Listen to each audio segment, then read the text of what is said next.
제가 어젯밤에 좀 혀를 좀 심하게 깨물어가지고요. 지금 발음하는데 좀 쉽지 않거든요. 그러니까 혹시 좀 발음이 좀 이상하더라도 양해를 해주시기를 바랍니다.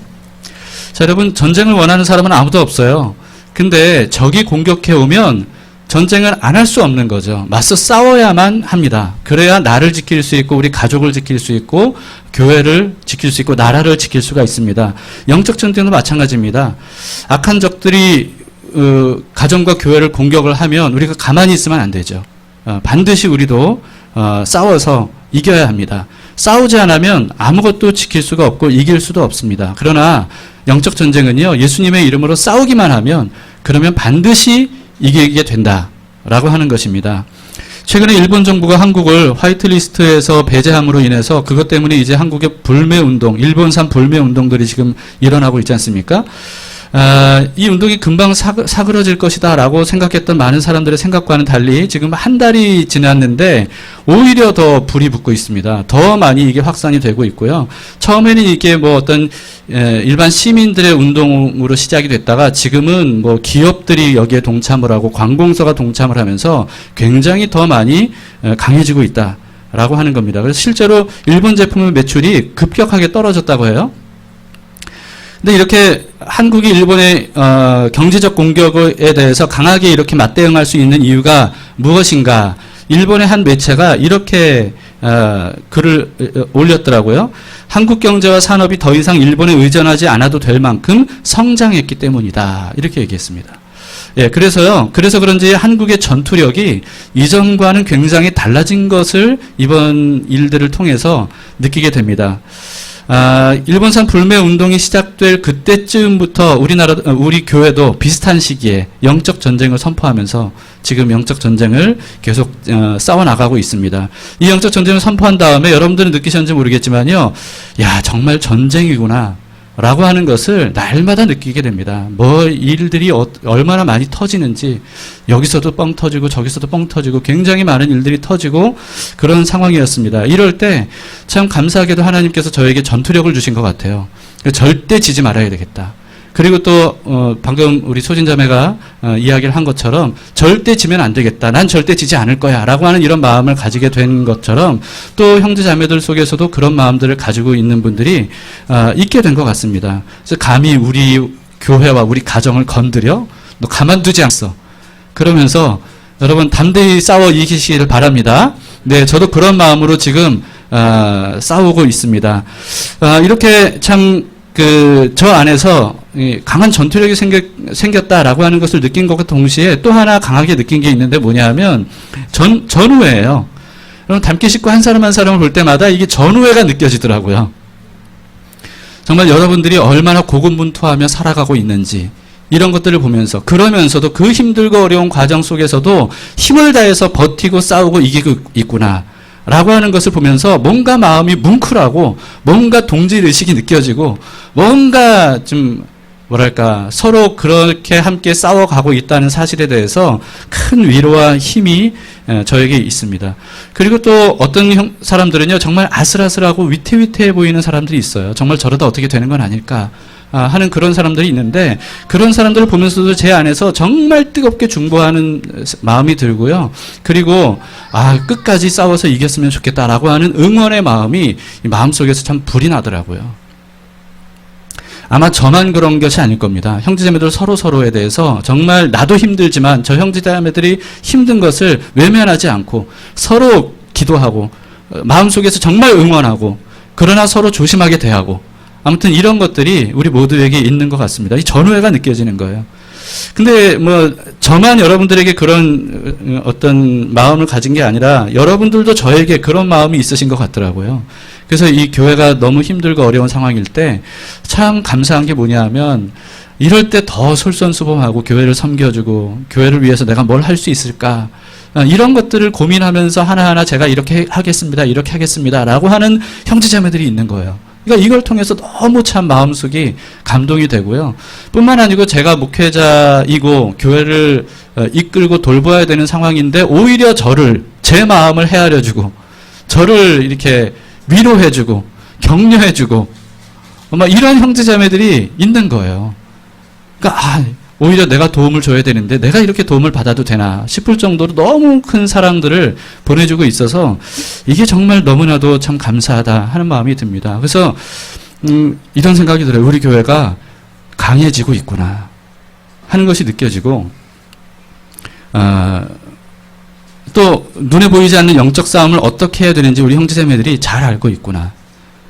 선으로 악을 이기는 것이 무엇인지를 알아가고 있구나 하는 것을 정말 느끼게 되더라고요. 그래서 하나님께 정말 감사한 마음이 들었고 또 여러분에게도 너무너무 감사한 그런 마음이 듭니다. 이런 생각이 들어요.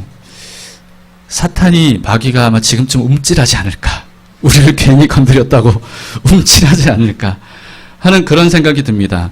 왜냐하면 오히려 우리를 건드림으로 인해서 우리가 더 강해지고 더 하나님 앞에 나아가고 더 믿음이 강건해지고 더 서로 사랑하고 더 선을 행하고 맞서 싸우려고 하는 힘이 더 우리에게 집결이 되고 이런 것 같습니다. 여러분 우리는 아직도 전쟁 중입니다. 소진님 얘기했처럼 지금도 전쟁 중이에요. 우리 각 사람이 다 전쟁 중이고 우리 교회 공동체가 다 전쟁 중인데 그렇기 때문에 더 많은 담길 식구들이 이 전쟁에 담대히 싸우셨으면 좋겠습니다. 무엇보다도 여러분들의 삶의 치열한 삶을 그냥 내팽개치지 마시고 그냥 흘러가는 대로 내버려두지 마시고 맞서 싸우시기 바라요. 그래서 여러분 한 사람 한 사람이 자신의 삶을 싸워 견디고 이기면 그러면 우리 공동체가 이기는 거예요. 그러면 우리 가정이 이기는 겁니다. 아무쪼록 우리가 날이 갈수록 사그러드는 게 아니라 날이 갈수록 전투력이 더 강해지는 우리 교회가 될 수 있기를 바랍니다. 여러분 우리가 믿는 하나님이 어떤 분이십니까? 로마서 8장 28절에 이렇게 말씀합니다. 우리가 알거니와 하나님을 사랑하는 자 곧 그의 뜻대로 부르심을 입은 자들에게는 모든 것이 합력하여 선을 이루느니라. 우리 하나님이 어떤 분이세요? 모든 것들을 합력해서 선을 이루시는 분이세요. 때로는 우리의 삶에 안 좋은 일이 일어나고 어떤 악한 일들이 일어나고 일어나지 말아야 될 일들이 일어날 뿐만 아니라 어떤 죄악된 일들도 일어나고 고통의 문제가 일어나죠. 이 모든 것들은 악입니다. 그럼에도 불구하고 하나님은 어떤 분이시냐면 이런 것마저도 선을 이루는 재료로 바꾸어 주신다는 거예요. 그래서 결국은 모든 일들을 합력해서 선을 이루시는 거죠. 그래서 우리가 당하는 고난과 아픔과 상처와 악과 이런 것들마저도 하나님께서는 그런 것들을 우리에게 선하게 작용되도록 바꾸어 주시는 하나님이십니다. 그래서 여러분 하나님 안에 있으면 결코 나쁜 열매를 맺을 수가 없습니다.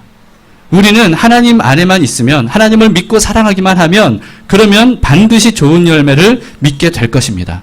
여러분 이 믿음을 굳게 가지시기를 바랍니다. 에스겔서에 유독 반복적으로 나오는 구절이 있습니다. 그게 뭐냐 하면 내가 여호와인 줄을 알리라 라고 하는 말씀이에요. 에스겔서를 여러분 큐티 하시면서 이 구절을 많이 봤을 겁니다. 앞으로도 계속 볼 거예요. 그래서 전체에 세보니까 58번 나오더라고요. 그 정도로 내가 여호와인 줄 알리라. 이 말씀을 계속 반복하고 있는 겁니다. 오늘 본문에서도 62절에 보시면 내가 너에게 내 언약을 세워 내가 여호와인 줄 네가 알게 하겠다. 이렇게 말씀하죠. 하나님께서 하신 말씀입니다. 여러분 에스겔서는요 대부분 여러분들이 보시다시피 이스라엘의 우상 숭배와 죄악에 대한 하나님의 심판의 경고의 메시지들이에요. 계속 그런 메시지들이 반복되고 또 반복되거든요. 근데 여러분 생각해 보세요. 하나님의 목적이 심판이 목적이었다면 그러면 이렇게 반복해서 에스겔서가 얼마나 길어요. 이렇게 반복적으로 하나님의 심판을 경고할 이유가 없어요. 심판 자체가 목적이었다면 그냥 심판해 버리시는 거죠. 니네 이런 죄를 저질렀어? 나 버리고 이렇게 우상들을 숭배했어? 심판. 말할 필요 없어요. 그냥 심판하시면 돼요. 근데 하나님께서 이렇게 계속해서 반복해서 말씀하시고 경고하시고 회개를 촉구하시는 이유가 뭐냐 하면 심판 자체가 목적이 아니기 때문입니다. 심판 자체가 목적이 아니면 뭐예요? 하나님이 어떤 분인지를 알게 하는 것이 목적이에요. 그래서 계속 이런 심판의 메시지를 하시면서 내가 여호와인 줄을 알리라. 이렇게 58번이나 계속 반복하시는 거죠. 그래서 여러분 하나님의 목적은요. 하나님이 어떤 분이신지를 알게 하심으로 인해서 결국은 이스라엘을 구원하고 회복시켜 주시는 것. 그래서 이스라엘 백성들이 하나님이 이런 분이구나 라고 하는 것을 깨닫고 주님께 돌아옴으로 인해 그들이 구원받고 회복되는 것. 이것이 하나님의 목적입니다. 그래서 여러분 에스겔서를 볼 때 그런 하나님의 마음을 여러분들이 읽으실 수 있기를 바랍니다. 며칠 전에 큐티를 하면서 제가 이런 메모를 했습니다. 여호와가 하나님인 줄 아는 것이 가장 중요하다. 어떤 대가를 치르더라도 제가 그렇게 썼어요. 여러분 그렇습니다. 오직 여호와만이 진짜 하나님이라는 사실을 아는 게 우리 인생에서 가장 중요해요. 근데 여러분 참고로 성경에서 하나님이라고 번역된, 한글로 하나님이라고 번역된 단어는요, 사실 일반 명사예요. 그러니까 신들, 그러니까 신의 복수 형태예요. 엘로힘, 신들. 그게 하나님이라고 번역된 단어거든요. 근데 이 하나님이라고 번역된 단어가 여호와 하나님께 사용이 되면, 그러면 어떤 뜻이냐면 유일한 삼위일체 하나님이라는 뜻이 되는 거예요. 그래서 내가 여호와인 줄 알게 하리라, 이 말씀은 무슨 뜻이냐면 오직 여호와만이 유일한 진짜 삼위일체 하나님이다 라고 하는 것을 의미하는 거죠. 그래서 엘로힘이 복수 형태인 이유가 하나님이 삼위일체이기 때문에 그렇습니다. 그리고 그 삼위일체 하나님 여호와에게 그 용어가 쓰일 때에는 동사가 단수 형태로 쓰여요. 그럴 때에는 삼위일체지만 유일한 하나님이라는 의미로 성경에서 쓰이는 거죠. 그러니까 여러분들이 이거를 번역된 한국말로 읽으면 와닿지 않으실 텐데 하나님이란 용어가 과연 여기서 어떤 의미를 썼는가 하는 것을 여러분들이 보실 수 있길 바랍니다. 자, 여러분은 오직 여호와만이 유일한 진짜 하나님이라는 사실을 알고 계십니까? 네. 아니면 여러 신들 중에 그냥 한 신이다라고 생각하시나요? 아니면 신이란 없다라고 생각하시나요? 현대인들 중에는 신이 없다고 믿는 무신론자들이 많죠. 그런데 사실 나는 신이 없다고 믿어라고 하는 사람들도요, 사실은 신을 섬기고 있습니다.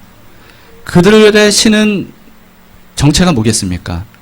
인간의 지성, 인간의 능력, 인간의 판단, 그들은 그걸 믿는 거예요. 자신도 모르게 그래서요, 눈에 보이지 않는 또 다른 신을 그들도 믿고 있는 겁니다. 그런 의미에서 사실 알고 보면 신을 믿지 않는 사람은 세상에 아무도 없다라고 하는 겁니다. 레베카 피벳이라고 하는 사람이 이런 말을 했습니다. 무엇이든 우리를 지배하는 것이 우리의 신이다. 권력을 구하는 사람은 권력에 지배당하고 사람에게 받아들여지기 원하는 사람은 좋아하는 사람에게 지배당한다. 우리는 스스로를 지배하는 게 아니라 자기 삶의 주인에게, 신에게 지배당한다 라고 하는 겁니다. 여러분을 지배하는 신은 어떤 신입니까? 한번 생각해보는 이 시간이 될 수 있기를 바랍니다. 이스라엘은 온 인류의 구원을 위해서 하나님께서 제사장 나라로 선택하신 민족이에요. 온 인류를 구원하기 위한 선택이었습니다. 그래서 여러분, 하나님은요, 이스라엘에게 하나님이 어떤 분인지를 정말 숨기지 않고 드러내셨어요. 성경을 보면 정말 그런 놀라운 일들을 통하여서 하나님이 어떤 분인지를 알려주시고 보여주시잖아요. 초월적인 권능을 이스라엘에게 나타내 보여주셨습니다. 그들을 보호하시고 복을 주셨죠. 그래서 이스라엘은요, 세상 어느 민족도 경험하지 못했던 하나님의 놀라운 은혜들을 말도 안 되게 많이 경험했던 그런 민족이었습니다. 그러나 여러분, 이스라엘이 그런 하나님에 대해 어떻게 반응했습니까? 그런 하나님을 배반했어요. 그리고 하나님을 믿고 의지하는 대신에 여러 이방 신들을 섬기기 시작을 합니다. 특히나 가나안 땅에 바알신, 아세라신 같은 음란한 신들을 많이 섬겼고요. 심지어는 이스라엘이 어떤 짓까지 했냐면 암몬의 몰렉신을 섬기면서, 이 몰렉신을 섬길 때 제사를 어떻게 드리냐면 자기 어린 자녀를 산채로 불에 넣어요. 이게 몰렉신에게 드리는 제사예요. 근데 이스라엘이 그런 짓을 했어요. 근데 이게 그냥 단지 이스라엘 백성들 중에 어떤 사람들이 한 게 아니라 아예 왕이 주도하는 국가적인 우상숭배였습니다. 그러니까 이게 이 정도로 이스라엘이 그렇게 놀라운 하나님의 은혜를 받은 민족임에도 불구하고 하나님을 완전히 버리고 엄청나게 많은 우상들을 노골적으로 섬겼던 거죠. 여러분, 많은 사람들이 이런 말을 합니다. 우리는 우리가 예배하는 대상을 닮아간다. 다시 생각해 보세요. 여러분, 우리는 우리가 예배하는 대상을 닮아간다 하는 겁니다. 그 말이 전적으로 옳습니다. 음란한 신에게 예배하는 사람은요, 음행합니다. 폭력의 신에게 예배하는 사람은 폭력적이 돼요. 탐욕의 신에게 예배하는 사람은요, 탐욕 폭력적인 사람이 됩니다. 여러분, 그렇기 때문에 하나님께서 지적하신 이스라엘의 모든 죄들이 있잖아요. 이스라엘이 굉장히 많은 죄들을 범했잖아요. 근데 그런 죄들이 어디서 나온 거냐 하면 그들이 그런 신을 섬겼기 때문에 나온 거예요. 근데 여호와 하나님을 섬기는 사람들도 별반 다르지 않은 죄를 범하는 사람들이 많습니다. 그건 왜 그럴까요? 그건 왜 그러냐면요, 여호와 하나님에 대해 잘못 알고 있기 때문에 그래요. 그러니까 어떤 사람은요, 여호와 하나님을 무자비한 신이라고 알고 예배해요. 이런 사람은 무자비한 사람이 됩니다. 바리새인들이 그랬어요. 여호와를 이기적인 신이라고 알고 예배하는 사람은요, 이기적인 사람이 돼요. 사두개인들이 그랬습니다. 여호와를 거짓말하는 신이라고 알고 예배하면 거짓말을 해도 죄책감이 없습니다. 신천지가 그러고 있어요. 여러분, 이렇게 사람은요, 자기가 예배하는 대상을 닮아가게 돼 있어요. 근데 저는 또 한편으로는 이런 생각을 합니다. 제가 그동안에 성경을 연구하고 나름대로 역사 같은 것들을 공부를 하면서 느낀 건 뭐냐 하면, 이런 우상들, 이런 신들은 사실 사람들이 만들어 놓은 것인데, 그렇기 때문에 사람들이 자신의 탐욕, 음란함, 자신의 어떤 이기적인 마음, 자신의 어떤 폭력적인 것, 이런 것들을 정당화하기 위해서 그런 신들을 만들어 놓은 거예요. 그리고 그런 신들을 신이라고 섬기는 거죠. 그럼으로써 그런 신들이 그런 악한 사람들을 닮아 있는 거예요. 그리고 그런 신들을 섬기는 사람들이 또 그런 신들을 닮아가는 겁니다. 이게 지금 계속 악순환이 되고 있는 겁니다. 여러분, 이렇게 사람은요, 자기가 그런 예배할 신을 만들고, 그리고 그런 신을 예배하면서 더 많이 그런 신들을 닮아가게 되어 있습니다. 여러분들은 어떤 신에게 예배하십니까? 여러분이 예배하는 하나님은 어떤 하나님입니까? 그들이 우리의 인생을 좌우하는 겁니다. 갈라디아서 6장 7절에 이렇게 말씀합니다. 같이 한번 크게 읽어봅시다. 시작. 스스로 속이지 말라. 하나님은 업신여김을 받지 아니하시나니 사람이 무엇으로 심든지 그대로 거두리라. 네, 이거는 당연한 말씀이죠. 당연한 말씀입니다. 여러분, 나쁜 것을 심으면 좋은 게 나올 수 있나요? 나쁜 게 나와요. 좋은 걸 심으면 좋은 게 나와요. 이게 당연한 겁니다. 이것은 정말 너무나도 당연한 얘기인데, 이것을 우리가 우리의 어떤 그 삶에서도 반드시 적용해 봐야 됩니다. 우리가 어떤 열매를 맺느냐는 우리가 어떤 하나님을 믿고 예배하느냐에 달려 있어요. 그래서 성경에서는요, 열매에 대한 말씀들이 굉장히 많이 있습니다. 우리는 어떤 열매를 맺고 있습니까? 우리가 그 열매를 맺고 있다면 그런 신을 섬기고 있는 거예요. 예수님께서 이렇게 말씀하셨습니다. 마태복음 7장 20절 21절에 이러므로 그들의 열매로 그들을 알리라. 나더러 주여 주여 하는 자마다 다 천국에 들어갈 것이 아니요 다만 하늘에 계신 내 아버지의 뜻대로 행하는 자라야 들어가리라. 그렇습니다, 여러분. 사람의 삶은요, 그가 어떤 신을 믿고 예배하는지를 알려주는 열매예요. 삶을 바꾸려면 그러면 어떻게 해야 됩니까? 삶을 바꾸려면요, 반드시 먼저 내가 섬기는 신을 바꿔야 돼요. 신을 바꾸기 전에는 삶을 바꿀 수가 없습니다. 오늘 본문에서 하나님은 자신을 여호와인 줄 알게 하겠다고 말씀하신 다음에 그 다음에 이렇게 이어서 말씀하셨어요. 오늘 63절입니다. 이는 내가 너의 모든 행한 일을 용서한 후에 네가 기억하고 놀라고 부끄러워서 다시는 입을 열지 못하게 하려 함이니라. 주 여호와의 말씀이니라. 무슨 뜻입니까? 하나님께서 결국은 이스라엘을 용서하시겠다는 거예요. 이들을 용서하시겠다는 거예요. 이들이 회개해서요? 아니요, 회개해서가 아닙니다. 일단 하나님이 먼저 용서하시겠다는 거예요. 이들을 회복시켜 주시겠다는 거예요. 그리고 난 다음에 나중에 이스라엘 백성들이 깨닫게 될 거라는 거예요. 내가 이런 죄와 잘못을 범하고 있었구나. 내가 저지른 죄들이 이렇게 심각한 것이었구나. 그런데 그것을 하나님이 용서해 주셨구나. 이걸 깨닫게 되면서 할 말을 잃어버릴 거라는 겁니다.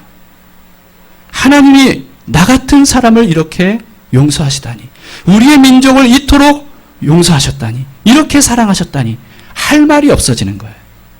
지금 그 말씀을 하고 있는 겁니다. 여러분, 신앙생활을 하다 보면 하나님 앞에 나아가다 보면 정말 가슴 깊이 깨닫는 게 있어요. 그게 뭐냐 하면 정말 내가 본질상 죄인이구나 라고 하는 겁니다. 하나님 없는 나에게서 나올 것은 전부 죄구나, 전부 악이구나, 이걸 깨닫게 됩니다. 심지어 내가 결심해서 내가 선을 행하려고 하고 내가 좋은 일을 하려고 했던 그런 것들도 하나님 없이 하는 그 모든 행동들은 결국은 죄가 되고 악이 되는구나. 제가 그걸 깨닫게 됐습니다. 이게 얼마나 내가 본질상 죄인인지.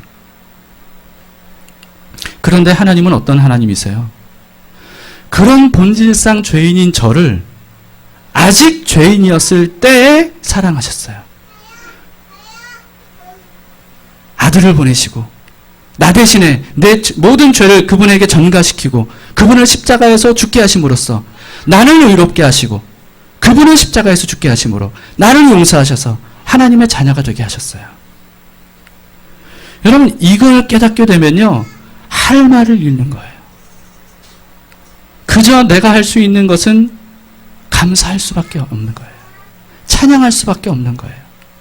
그리고 내가 겸손해야지라고 할 필요가 없어요. 겸손하지 않을 수 없어요. 여러분, 그렇습니다. 사람들은 오해를 해요. 가만히 내버려두면 잘 살 사람들을 하나님이 간섭하셔서 심판하신다는 거예요. 다 간섭하시고 너 그거 잘못된 거야. 가만 내버려두면 잘 살 사람들을 그렇게 하나님이 간섭하셔서 심판하신다. 이렇게 생각합니다. 여러분, 그게 아니에요. 완전히 반대예요. 가만히 내버려두면 죽을 수밖에 없고 멸망당할 수밖에 없는 게 우리들이에요. 그런데 하나님께서 우리에게 찾아오셨어요. 그리고 우리를 건져주신 거예요. 우리를 구원하신 거예요. 이게 진리입니다. 이게 옳은 생각이에요. 이것을 깨닫게 되면 정말 하나님 앞에 예배할 수밖에 없죠. 납작 엎드려서 하나님 감사합니다. 찬양합니다. 하나님이 하신 일들이 놀랐습니다. 라고 말할 수밖에 없습니다. 여러분, 이렇게 은혜의 하나님, 사랑의 하나님을 우리가 섬기고 지금도 예배하고 있습니다. 정말 우리의 하나님이 그런 하나님이라면, 그런 하나님을 예배하면 예배할수록 우리는 어떻게 변화되겠습니까? 어떤 사람들이 되어가겠습니까? 당연히 사랑과 은혜를 베푸는 사람들로 변화되어 가겠죠. 그렇습니다, 여러분.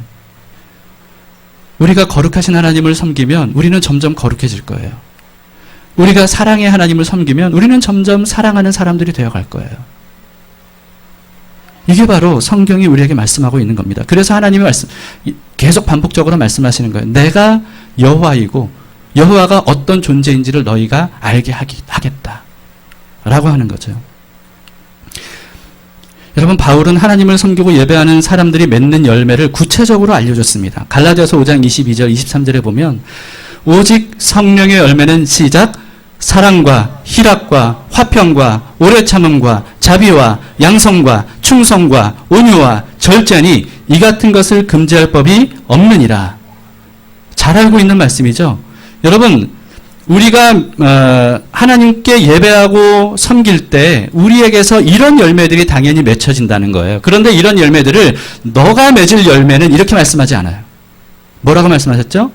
오직 성령의 열매는. 이게 무슨 뜻입니까? 여기서 말씀하고 있는 이런 열매들은 내가 맺는 게 아니라는 거예요. 성령님이 맺어주시는 열매라는 거예요. 내가 노력해서 이런 열매를 맺는 게 아닙니다. 사랑과 희락과 이런 열매를 내가 맺어야 되는구나. 내가 맺어야 되는구나. 그게 아니에요. 성령께서 맺게 해 주신다는 거죠. 그래서 여러분, 성령님은 하나님이시잖아요. 다시 말해서 이런 것들은 하나님의 열매예요. 하나님의 성품입니다. 하나님에게서 나타난 것들이에요. 근데 여러분, 그것이 누구를 통해 나타난다는 거예요? 우리를 통해서, 성령의 사람들을 통해서. 이게 바로 하나님의 형상과 모양이 나를 통해 나타나는 겁니다. 그렇기 때문에 여러분, 세상 사람들이요, 그리스도인들을 통해 하나님을 보려고 하는 거, 그거는 사실 당연한 거예요. 사람을 보려고 하지 말고 하나님을 보세요.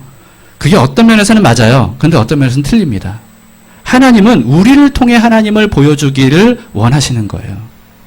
태초에 하나님께서 사람을 창조하신 목적이 바로 그겁니다. 하나님의 형상과 모양을 사람을 통해 드러내는 거였어요. 그리고 그렇게 창조된 사람들이 하나님께 예배함으로써 하나님을 더욱 닮아가도록 하시는 것, 닮아가도록 하시는 거죠. 우리도 아이를 낳잖아요. 아이를 낳으면 태어나면서부터 엄마 아빠를 닮았어요. 그런데 그뿐만이 아니죠. 그 아이가 엄마 아빠와 함께 살면서 엄마 아빠를 보고 닮아가는 거예요. 마찬가지입니다. 하나님이 우리를 창조하신 목적도 그거예요. 그렇기 때문에 이제 우리는 성령의 열매를 맺어야 되겠죠. 그러면 성령의 열매를 우리가 맺으려면 어떻게 해야 됩니까? 내가 맺는 게 아니라 그랬죠? 성령님을 맺어주시는 거예요. 그리스도의 영이 맺어주시는 겁니다. 요한복음 15장 4절 5절을 봅시다. 예수님께서 이렇게 말씀하셨습니다. 내 안에 거하라 나도 너희 안에 거하리라. 가지가 포도나무에 붙어있지 아니하면 스스로 열매를 맺을 수 없음 같이 너희도 내 안에 있지 아니하면 그러하리라. 나는 포도나무요 너희는 가지라. 그가 내 안에 내가 그 안에 거하면 사람이 열매를 많이 맺나니 나를 떠나서는 너희가 아무것도 할 수 없음이라 말씀하십니다. 여러분 우리가 성령의 열매를 맺으려면 어떻게 해야 됩니까? 하나밖에 없어요. 예수님에게 붙어있는 겁니다. 예수님에게 붙어있는 거예요. 한순간도 예수님에게서 떨어지지 않으리라 라고 하는 마음으로 예수님 바라보고 그분 손 붙들고 그분에게 안기고 그분 안에서 사는 거예요. 이건 또 다른 의미로 무슨 뜻이냐면요. 예수님의 몸인 교회 공동체에 꼭 붙어있는 거예요. 어떻게든 무슨 일이 있어든 그 공동체에 붙어있는 거예요. 여러분 그러면 좋은 열매는 자연스럽게 열리게 되는 겁니다. 예수님이 쏙 빠지면 우리는 어떤 존재일까요? 하나님이 쏙 빠지면 우리는 어떤 존재일까요? 여러분 우리는 흙으로 돌아가야 할 티끌 같은 먼지 같은 존재에 불과해요. 그러나 여러분 우리가 예수님과 함께하면 우리는 어떤 존재가 될까요? 부족함이 없는 사람이 됩니다. 충분한 사람이 돼요. 여러분 예수님 한 분만으로 충분합니다. 그래서 다윗이 노래했던 거예요. 여호와가 나의 목자이시니 부족함이 없으리로다. 그리고 예수님께서 뭐라고 말씀하셨습니까? 내가 바로 그 선한 목자다. 너희를 부족함 없게 할 선한 목자다. 말씀하셨습니다. 이 예수님을 여러분들이 꼭 붙드시기 바랍니다. 끝까지 놓지 마세요. 이게 영적 싸움을 이기는 비결이고 이것이 우리의 삶에 열매를 맺는 유일한 비결입니다. 예수님은 약속대로 항상 우리와 함께 하셔요. 그걸 믿으세요? 여러분 예수님은 우리와 항상 함께 하십니다. 근데 관건이 있어요. 뭐냐 하면요. 내가 예수님과 항상 함께 하느냐 이게 관건이에요. 예수님이 우리와 함께 하시는 것과 내가 예수님과 함께 하는 것은 달라요. 예수님은 신실하게 항상 우리와 함께 하셔요. 근데 문제는 뭐예요? 내가 예수님과 함께 하려고 하지 않는 거예요.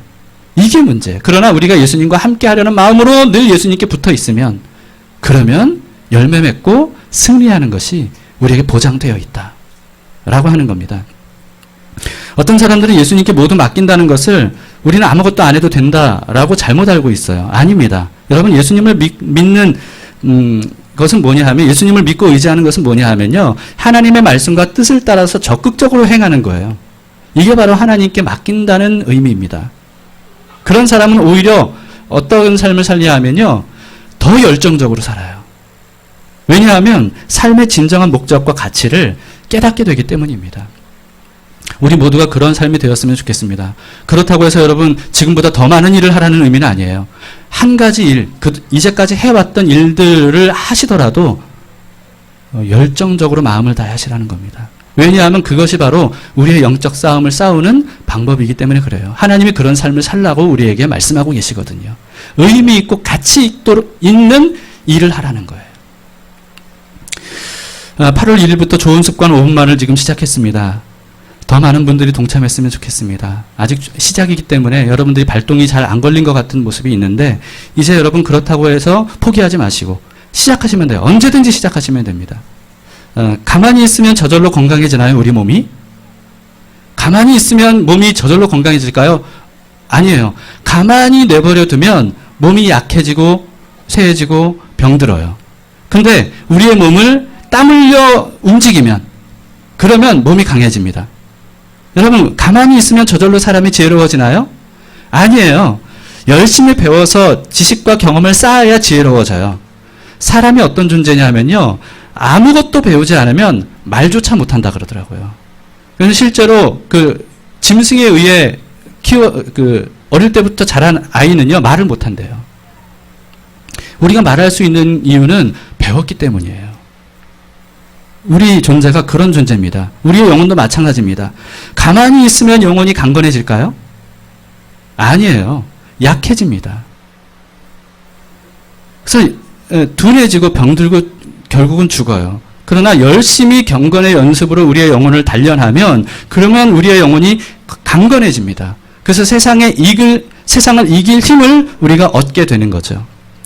필립 얀시가 이런 말을 했습니다. 의식적으로 집중하지 않으면 필연적으로 주위를 둘러싸고 있는 세상을 따라갈 수밖에 없다.